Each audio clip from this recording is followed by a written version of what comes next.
आता आपण पालक भजी तळणार आहोत. तेल गरम करण्यास ठेवलेला आहे कढईमध्ये.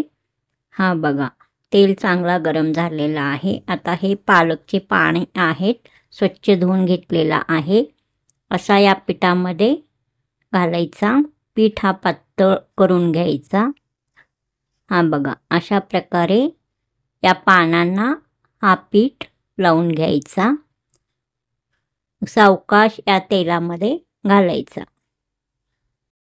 अशा प्रकारेच सर्व पानांना असा हा पीठ लावून या तेलामध्ये बसतील तेवढे पाने असा पिठात बुडवून असा घालायचा. हा बघा, अशा प्रकारे घालायचा.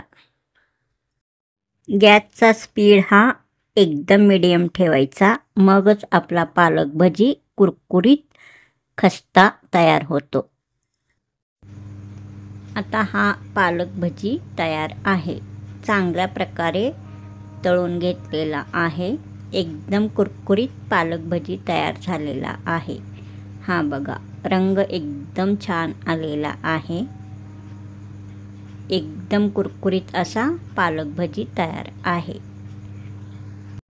हा पालक भजी आता मी एका डिशमध्ये काढून घेते. हा बघा, आता हा पालक भजी मी या डिशमध्ये काढून घेत आहे. हा बघा, असं सर्व तेल काढून घ्यायचा, झारीने निरपून घ्यायचा, मग काढायचा. हा बघा, अशा प्रकारे चांगल्या प्रकारे पालक भजी तयार झालेला आहे. अशाच प्रकारे सर्व पालक भजी मी तयार करून घेणार आहे. हा बघा, हा पालक भजी एकदम कुरकुरीत खस्ता तयार झालेला आहे. पालक भजी अशा प्रकारे तळून घ्यायचा.